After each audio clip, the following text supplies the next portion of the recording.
दंडकारण्य के ऋषियों को श्री राम का अद्भुत वरदान। कैसे बने वे श्री कृष्ण की गोपियां? क्या आपने कभी सोचा है कि वृंदावन की कुछ गोपियां पहले जन्म में कौन थी? क्या आप जानते हैं कि उनमें से अनेक कोई साधारण आत्माएं नहीं, बल्कि त्रेता युग के महान तपस्वी ऋषि थे? और क्या ये सच है कि भगवान श्री राम ने स्वयं उन्हें वचन दिया था, इस जन्म में नहीं, परंतु कृष्णावतार में मैं तुम्हारी इच्छा अवश्य पूर्ण करूंगा? आज हम जानेंगे दंडकारण्य के ऋषियों की वह अद्भुत कथा, जो ज्ञान से, प्रेम और तपस्या से माधुर्य तक की दिव्य यात्रा है। त्रेता युग का समय था। भगवान श्री राम वनवास के दौरान सीता और लक्ष्मण के साथ दंडकारण्य वन में विचरण कर रहे थे। दंडकारण्य कोई साधारण वन नहीं था। यह महान तपस्वियों, ऋषियों और योगियों की तपोभूमि था। यहां अनेक ऋषि वर्षों से कठोर तप कर रहे थे। किसी ने हजारों वर्षों तक तप किया था, किसी ने मौन व्रत धारण किया था, तो कोई निरंतर ध्यान में लीन था। उनका एकमात्र लक्ष्य था परम सत्य का साक्षात्कार। एक दिन उन ऋषियों ने दूर से एक अद्भुत पुरुष को आते देखा।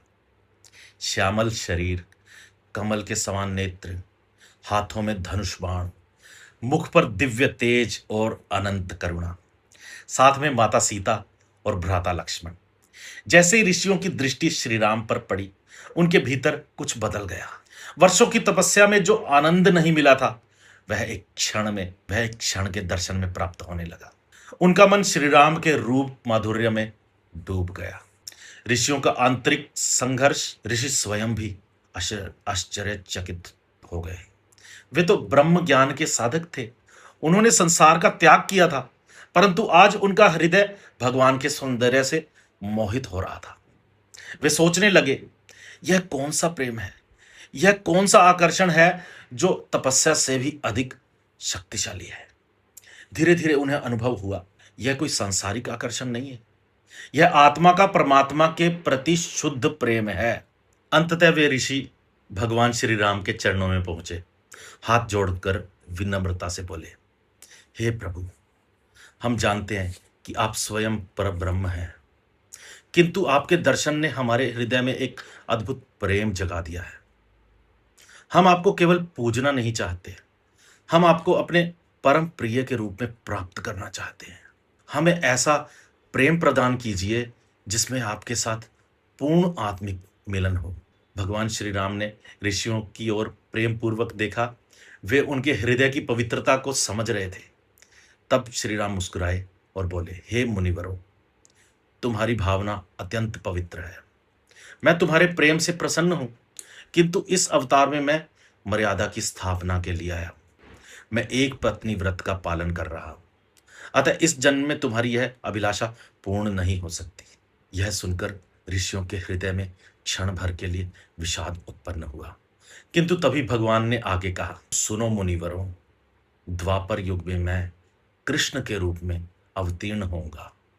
वहां मेरी लीलाएं मर्यादा से नहीं, अपितु प्रेम और माधुर्य से परिपूर्ण होंगी। तब तुम सब ब्रजभूमि में गोपियों के रूप में जन्म लोगे, और उस समय मैं तुम्हारी यह अभिलाषा पूर्ण करूंगा।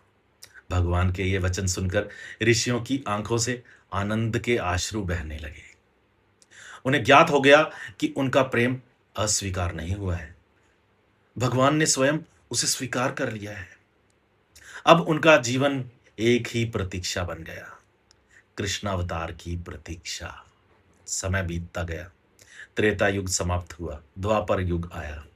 मथुरा और वृंदावन की पवित्र भूमि पर भगवान श्री कृष्ण अवतरित हुए, और वही दंडकारण्य के ऋषि भगवान की योग माया से ब्रज की गोपियों के रूप में जन्मे। जो ऋषि कभी वनों में तपस्या करते थे, वे अब कृष्ण की बांसुरी सुनकर सब कुछ भूल जाते थे।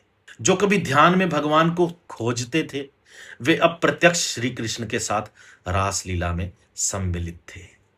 जो प्रेम दंडकारण्य में अंकुरित हुआ था, वह वृंदावन में पूर्ण पुष्प बनकर खिल उठा।